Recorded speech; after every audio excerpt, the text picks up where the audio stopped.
Everything has to die. That's the truth. And one likes to think that there is always hope, that you can live above death. And it's a uniquely human fantasy that things will get better, born perhaps of the uniquely human understanding that things will not. No way to know for certain.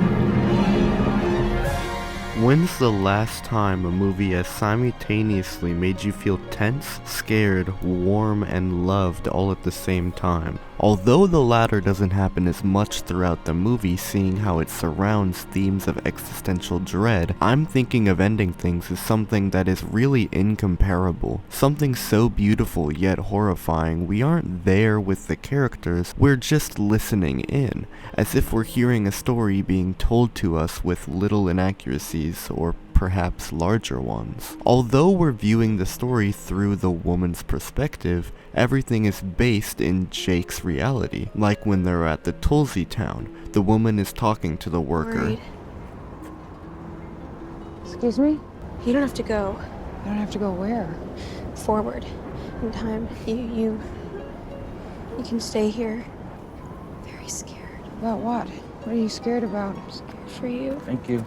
You can feel the tenseness. Then Jake walks up and it's like nothing even happened.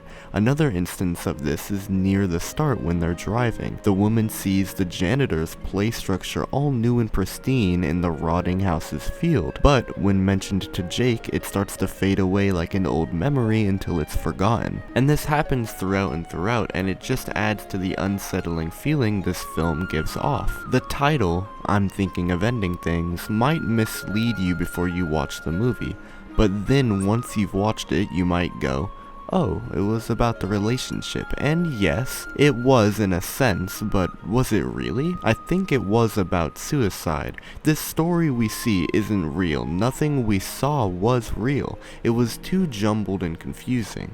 It was all inside an older Jake's head while he died from hypothermia, and this isn't necessarily new information, especially if you're a fan of this movie, but I feel it's a bit more than that. The title is almost the most important part of the movie. Existentialism is a big part of this movie. Whether or not there is something after death, it asks a lot of questions yet never answers them. The title is the same thing. I'm thinking of ending things. There's still no definitive answer. Why I think this film is perfect is because of that. You could read, watch, or think up any amount of ideas or theories that you have for this movie, and you won't get an actual answer. The whole point of the movie is everything is left up to interpretation. Maybe a bit too on the nose, but there is at the end an interpretive dance scene sort of going over the movie we just watched. Then at the auditorium, everyone starts clapping, haunting audio starts playing as Jake is applauded for what?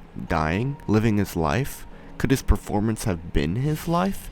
Every scene in this movie could be analyzed for hours on end. When the woman goes down to the basement and sees her art is a lie, or that she finds the janitor's outfit, or how can Jake sometimes somehow hear her thoughts, or how his parents' ages go from being middle-aged to young to on their deathbed. Everything about this film is so disturbing, which is what makes the cinematography such a good contrast. The cinematography mixed with the color grading and constant snowfall is something else. Being in a 4:3 aspect ratio makes the film feel more intimate. You really only see what the filmmaker wants you to.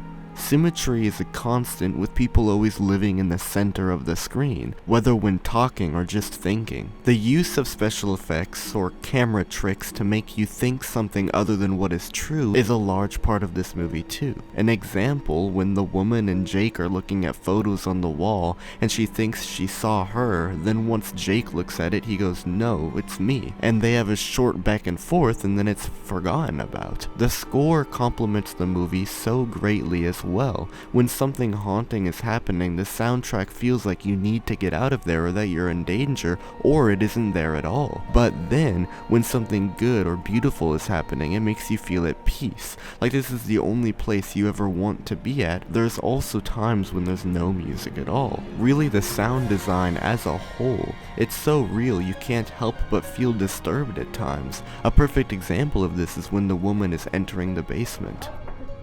Right, I'll be up. The acting from everyone in this movie, which is a very limited cast, really only being 4 people, is phenomenal. The movie has turned each one of them, especially Jessie Buckley and Toni Collette, into some of my favorite actors and actresses. The ending is one of the best out of any movie I have ever seen. The dance between the two, then what happens with the janitor and the pig, then the play with Jake's performance, applaud, then a shot of the snow-covered truck. It's perfection. Really, I could go on for hours about this movie. I feel it's that good. But let me know what you think. Do you agree with me? Disagree? Who knows?